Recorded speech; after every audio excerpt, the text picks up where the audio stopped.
गणेशाय नमः।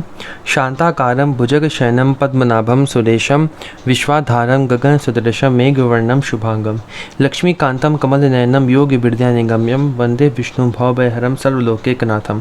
प्रह्लाद नारद पराशर पुंडरीक व्यासाम्बरीश शुक शौनक भीष्म दाल्यभ्यान रुक्मांगदार्जुन वशिष्ठ विभीषण आदीन पुण्यानिमान परम भागवतान स्मरामि। शुरू करते हैं। श्री सुदामा जी का चरित्र पढ़ेंगे। 53 नंबर का है ये जो चौपाई है। जो बड़ो निष्काम शेर चुनहु न धाम डिग आय निज भाम प्रीति हरि सो जनाई है। भगवान श्री कृष्ण के सखा श्री सुदामा जी ऐसे निष्काम भक्त थे कि उनके घर में कभी शेर भर आटा एकत्र ना हो पाया। वह ब्राह्मण भक्ति से कष्टपूर्वक अपनी जीविका चलाते थे। एक दिन उनकी ब्राह्मणी ने समीप आकर स्मरण कराया कि आपकी तो द्वारका नाथ श्री कृष्ण से बड़ी भारी मित्रता है। सुनी सोच पर्यो हियो खरो अर बर्यो मन गाड़ो लेके करियो बोलियो हाजू सरसाई है। स्त्री की बात सुनकर तथा उसका आशय समझकर सुदामा जी सोच विचार में पड़ गए। उनका विशुद्ध निष्काम हृदय आतुर हो गया। फिर उन्होंने मन को दृढ़ करके कहा, हाँ अवश्य हमारी और उनकी गहरी मित्रता है। जावो एक बार वह वदन निहार आवो जो पे कछु पावो ल्यावो मोको सुखदाई है। तब सुदामा जी की स्त्री सुशीला ने कहा, तो आप एक बार उनके समीप द्वारकापुरी को चले जाइए, उनके सुंदर बदन का दर्शन कराइए और जो कुछ मिले उसे ले आइए। उनके द्वारा दी गई वस्तु मुझे परम सुख देने वाली होगी। कही भली बात सात लोक में कलंक हुए है जानियत याही लिए कीन्ही मित्रताई है। सुदामा जी ने कहा, तुमने बात तो अच्छी कही, परंतु इससे सातों लोकों में बड़ी बदनामी होगी। लोग यही कहेंगे कि मालूम पड़ गया कि सुदामा जी ने इसलिए मित्रता की थी। स्कंद पुराण रेवा खंड के अनुसार सत्यनारायण का व्रत पूजन करने वाला शतानंद नामक निर्धन ब्राह्मण दूसरे जन्म में सुदामा ब्राह्मण हुआ। किसमें लिखा है? स्कंद पुराण में लिखा है रेवा खंड में कि एक सत्यनारायण व्रत करने वाला कौन था? शतानंद नाम का निर्धन ब्राह्मण था। वही दूसरे जन्म में सुदामा बना था। ये यहाँ पे श्लोक भी दिया हुआ है। लिखा है, श्री सुदामा जी ने पोरबंदर सुदामापुरी ग्राम में ब्राह्मण कुल में जन्म लिया था। ये भागवत का श्लोक दिया है। उसमें लिखा है, श्री सुखदेव जी कहते हैं कि एक ब्राह्मण भगवान श्री कृष्ण के परम मित्र थे। बड़े ब्रह्म ज्ञानी, लिखा है ब्रह्म ज्ञानी थे, विषयों से विरक्त, शांत चित्त और जितेंद्रिय थे। मित्रताई जो शब्द आया उसके लिए लिखा है टिप्पणी में, श्री कृष्ण जब उज्जैन में श्री सांदीपनी जी के यहाँ शिक्षा प्राप्त करने जा रहे थे, उसी समय जंगल में रोने की आवाज़ आई। भगवान ने स्वयं जाकर ब्राह्मण के पैर में लगे हुए कांटे को निकाला और अपने रथ में बैठाकर उज्जैन ले आए। सुदामा जी पहले से ही सांदीपनी गुरु जी के यहाँ विद्या अध्ययन करते थे, तभी से मित्रता हो गई। जो दीनन सो हित करे धनी रहीम वे लोग, कहा सुदामा बापुरो कृष्ण मिताई जोग। विद्याध्ययन काल में पाठ भूल जाने से गुरु जी ने सुदामा जी से कहा, जो पाठ भूल जाता है उसे जंगल से लकड़ी लाना पड़ता है। भगवान भी जानबूझकर पाठ भूल गए और दोनों मित्र जंगल में लकड़ी लेने के लिए गए। गुरु माता ने कलेव के लिए एक मुट्ठी चने दिए थे। सुदामा जी अवसर पाकर बिना कृष्ण के पूछे अकेले ही सभी चने खा लिए। भगवान ने कहा, जो दूसरों का भाग खाता है उसे दरिद्रता का दुख भोगना पड़ता है। इसी कारण से सुदामा और श्री कृष्ण का वियोग हुआ। कुछ समय बाद सुदामा दरिद्र हो गए, लेकिन श्री कृष्ण का स्मरण नहीं छोड़ा। निर्धन होने पर भी श्री कृष्ण से वह कुछ नहीं मांगना चाहते थे, लेकिन पत्नी सुशीला के विशेष आग्रह से जाना पड़ा। तिया सुनी कहे कृष्ण रूप क्यों न चहे, जाए दहे दुख आप ही सो वचन सुनाए हैं। यह सुनकर सुशीला ने कहा, श्री कृष्ण के मधुर रूप के दर्शन करने का भी मन नहीं चाहता है क्या? उनके दर्शनों से सभी दुख अपने आप जलकर भस्म हो जाएंगे। आप केवल दर्शन कराइए, कुछ भी याचना न कीजिएगा। आई सुधी प्यारे की विचारे मति टारे सब, धारे पग मग झूमी द्वारावती आए हैं। उसने जब ये वचन सुनाए तब प्यारे श्री कृष्ण के सुंदर स्वरूप का स्मरण हो आया। सोच विचारे सुदामा जी की बुद्धि दर्शनों की लालसा से चंचल हो गई। वे अपने मित्र से मिलने चले। मार्ग में आनंद से पग पग पर झूमते हुए वे द्वारकापुरी को आए सुधी प्यारे की विचारे मति टारे सब, धारे पग मग झूमी द्वारावती आए हैं। ये पढ़ लिया था, इसके बाद वाला पढ़ेंगे अब। देखी के विभूति सुख उपजयो अभूत को, चलियो मुख माधुरी के लोचन तिसाए हैं। वहाँ का अपार ऐश्वर्य देखकर उनके हृदय में अपूर्व सुख उत्पन्न हुआ। आश्चर्यचकित द्वारकापुरी को देखते हुए वे आगे चले।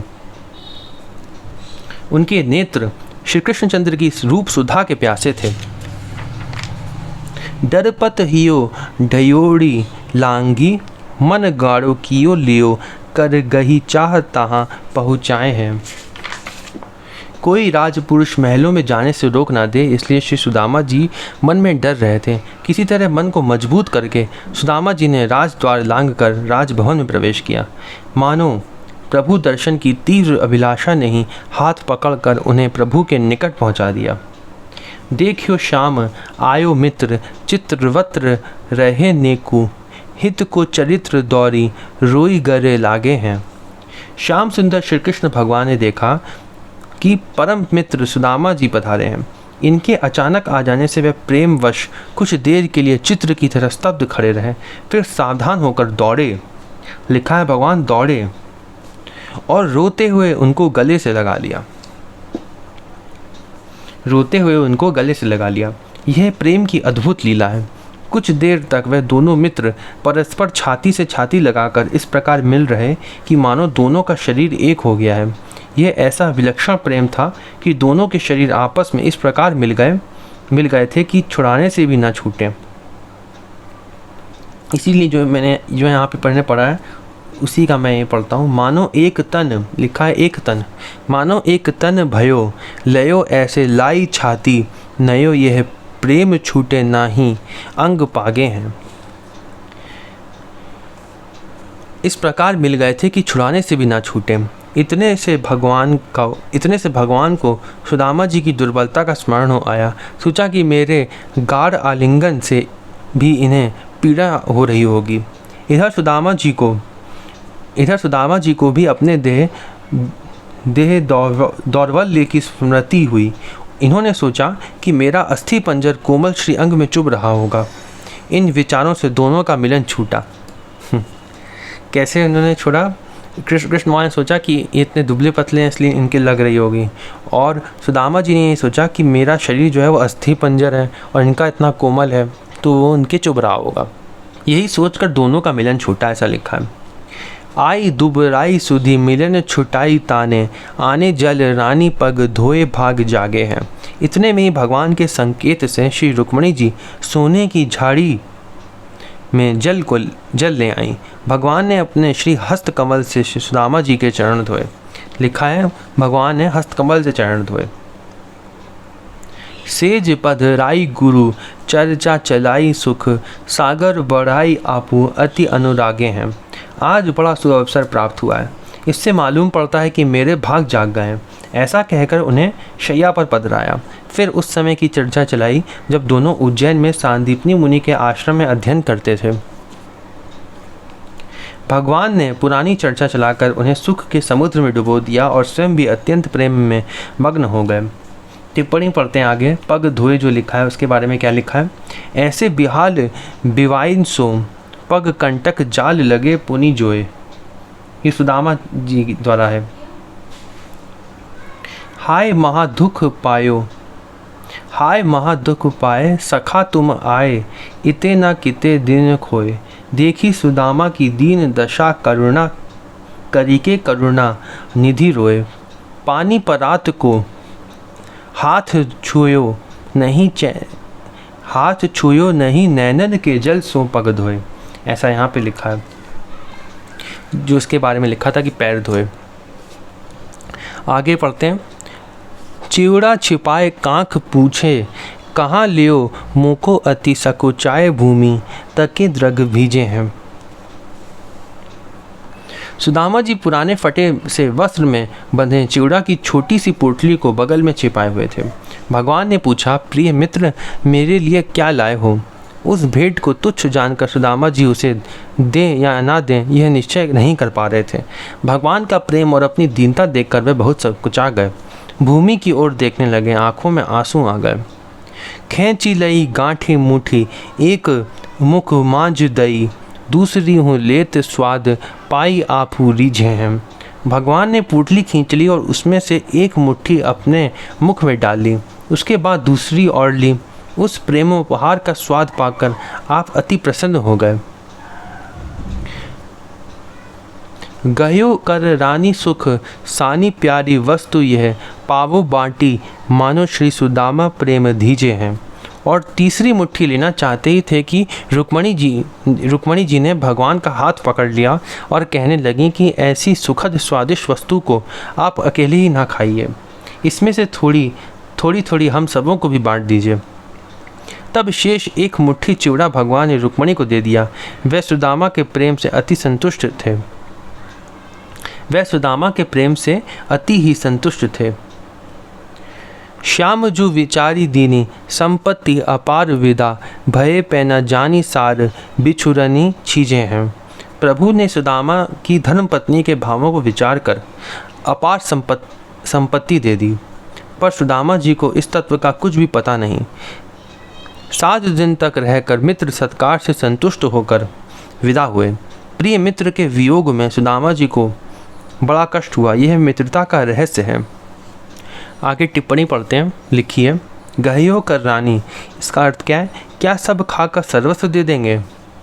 एक ये अर्थ हो सकता है, कहीं अधिक खा लेने से दर्द ना हो जाए। ये भी हो सकता है कि भगवान रानी ने जो है वो हाथ क्यों पकड़ा। पहला तो ये कारण हो सकता है कि इन्होंने इसलिए पकड़ा कि क्या सब खाकर सर्वस्व दे देंगे। दूसरा कारण हो सकता है कि कहीं अधिक खा लेने से दर्द ना हो जाए। तीसरा हो सकता है ये प्रेम उपहार है, सबको बांट कर खाना चाहिए। तो ये 3 कारण हो सकते हैं इसके, गहियो कर रानी की हाथ क्यों पकड़ा। एक ये कारण बताते हैं कि क्या आप सर्वस्व दे देंगे। भगवान सब कुछ देने लगे थे उनको एक एक करके खाते हुए, इसलिए भी हो सकता है उन्होंने पकड़ लिया। विछुरनी चीज़ें हैं, और यहाँ पे जो भावार्थ लिखा था उसमें यही वाला कारण लिखा था कि सबको बांट कर खाना चाहिए, इसलिए हमको भी दीजिए। ठीक है, आगे पढ़ते हैं। विछुरनी चीज़ें हैं, इसके लिए लिखा है, श्री सुदामा जी को एकमात्र श्याम सुंदर के वियोग का दुख है। यथा प्रभु वियोग लवलेश समाना, सब मिले ह्यूं ही न कृपा निधाना। आगे पढ़ते हैं। आए निज ग्राम वह, अति अभिराम भयो, नयोपुर द्वारका सो देखी मती गई है। जब श्री सुदामा जी द्वारका से अपने ग्राम को आए तो उन्होंने देखा कि एक वह नया और अत्यंत सुंदर नगर हो गया है। उसकी रचना और उसका ऐश्वर्य द्वारका के समान है। उसे देखकर उनकी बुद्धि आश्चर्यचकित हो गई। तिया रंग भीनी संग, सतनी सहेली लीनी, कीनी मनु हारी यों प्रतीति उर भई है। वे विचारने लगे कि मेरी झोपड़ी और ब्राह्मणी कहाँ गई? क्या यहाँ किसी राजा ने नगर बसा दिया? इतने में ही भगवत कृपा से प्राप्त ऐश्वर्य और पति दर्शन के आनंद से मग्न हुई सुदामा जी की स्त्री सैकड़ों सखी सहेलियों को साथ लेकर आई। उसने सादर अपने पतिदेव का स्वागत कर उनकी अनुनय विनय की। वह हरि ध्यान रूप माधुरी को पान तासों, राखे निज प्राण जाके प्रीति रीति नहीं है। श्री कृष्ण कृपा से प्राप्त ऐश्वर्य का समाचार सुनाया। तब उन्हें विश्वास हुआ। अपार वैभव को पाकर सुदामा जी उसके मोह और भोगों से आसक्त नहीं हुए। वे सदा श्री कृष्ण की रूप माधुरी का ध्यान रूपी अमृत पान करके अपने प्राणों का पोषण करते थे, ना कि खान पान से शरीर का। उनकी प्रीति की रीति ही निराली थी। ये मुझे सुदामा जी का चरित्र जो है ये वाला वो ये बहुत ही अच्छा लगता है। इसलिए उनको इतना वैभव मिला फिर भी वो भगवान के ध्यान में ही रहते थे। लिखा है, फिर से पढ़ता हूँ। श्री कृष्ण कृपा से प्राप्त ऐश्वर्य का समाचार सुनाया उनकी पत्नी ने उनको, तब उन्हें विश्वास हुआ। अपार वैभव को पाकर सुदामा जी उसके मोह और भोगों में आसक्त नहीं हुए। इतना उनको वैभव मिला उस समय, फिर भी वो उनके मोह और भोगों से आसक्त नहीं हुए। क्यों नहीं हुए वो? मोह से आसक्त क्यों नहीं हुए? कोई भी हो जाएगा, वो इसलिए नहीं हुए। लिखा है वह सदा लिखा है सदा श्री कृष्ण की रूप माधुरी का ध्यान रूपी अमृत पान करके अपने प्राणों का पोषण करते थे। हमेशा वो भगवान के ध्यान में रहते थे, ना कि खान पान से शरीर का। उनके लिखा है ध्यान रूपी अमृत पान करते थे वो, खान पान से शरीर का नहीं करते थे वो अपने प्राणों को भगवान के ध्यान रूपी अमृत से पान करते थे। उनकी प्रीति की रीति ही निराली थी। इतना अच्छा लिखा है, ध्यान रूपी अमृत पान करके अपने प्राणों का पोषण करते थे वो, खान पान से शरीर का पोषण नहीं करते थे। उनकी प्रीति की रीति निराली थी। उन्हें संसारी भोगों की चाह बिल्कुल नहीं थी। लिखा है संसारी भोगों की चाह बिल्कुल नहीं थी। अन्न वस्त्र आदि का जितना ही प्रयोग करते थे कि जितने से शरीर का निर्वाह हो जाए, उतने ही अन्न वस्त्र का प्रयोग करते थे वो, कि जितने से बस शरीर का निर्वाह हो जाए। वह उसी पुरानी चाल से चलते थे जो सात्विक सुख और प्रेम के रस से परिपूर्ण थी। कोई भी उनमें कोई भी दिखावा या ये सब कुछ भी नहीं था उनके अंदर। वो केवल उसी चाल से चलते थे जो सात्विक सुख और प्रेम के रस से परिपूर्ण थी। आगे टिप्पणी पढ़ते हैं। लिखा है नयोपुर द्वारिका सो देखी मती गई है। जो हमने इसमें पढ़ा था उसका अर्थ क्या है? सुदामा मंदिर देखी डरे, यहाँ तो रही मेरी ठाकुर सेवा कंचन महल खरे। वो सोचे यहाँ तो मेरी ठाकुर सेवा नहीं हो पाएगी क्योंकि यहाँ पे सोने के महल बने हुए हैं। यहाँ तो रही मेरी नारी सुशीला दासी झुंड खड़े, यहाँ तो रहे हो मेरी तुलसी बिरवा अब गज बाजी खड़े। कनक झरोखा निरखे सुशीला बाहर कंत खड़े, ऐसी हरी करी मेरे संग जात गलानी गरे, भोग की ना चाह। इसके लिए क्या लिखा है? रामचरण पंकज प्रिय जिन्हीं, विषय भोग बस करही की तिन्हीं। अवध राज सुरराज सिहाई, दशरथ धन सुनी धनुद लजाई। तेही पुर बसत भरत बिनु रागा, चंचरीक जिमी चंपक बागा। रमा बिलास राम अनुरागी, तजत वमन जिमी जन बड़ भागी। एक बार श्री सुदामा जी श्री कृष्ण से पुनः मिलने गए। सुदामा जी ने कहा भैया कृष्ण, मैं तुम्हारी माया देखना चाहता हूँ। भगवान ने कहा अच्छा ठीक है। स्नान करते समय जब श्री सुदामा जी डुबकी लगाए तो माया के प्रभाव से दूसरी जगह निकले। वहाँ इनको राजगद्दी आदि हो गई, रानी के साथ संबंध हो गया। वहाँ का नियम था कि पत्नी के मर जाने पर पति को उसके साथ जलना पड़ता था। वही सुदामा जी के साथ घटना घट गई। सुदामा जी को जलाने के लिए जबरदस्ती ले गए। सुदामा जी ने कहा मुझे पहले स्नान कर लेने दो। ज्यों ही डुबकी लगाई त्यों ही वह श्री कृष्ण के पास आ पहुँचे। भगवान मुस्कुरा रहे थे। भगवान ने पूछा सुदामा जी तुम्हें क्या हो गया? घबरा कर सुदामा जी बोले प्रभु आपकी माया बड़ी प्रबल है। अब जनी कबहूँ व्यापे प्रभु मोही माया तोरी। तत्पश्चात आराधना करते हुए भगवत धाम को प्राप्त हुए। ये सुदामा जी का चरित्र यहीं पर समाप्त होता है। हम लोग अगली वीडियो में श्री चंद्रहास जी का चरित्र पढ़ेंगे और ये काफ़ी बड़ा चरित्र है। ठीक है, अगली वीडियो में पढ़ेंगे। ओम नमो भगवते वासुदेवाय।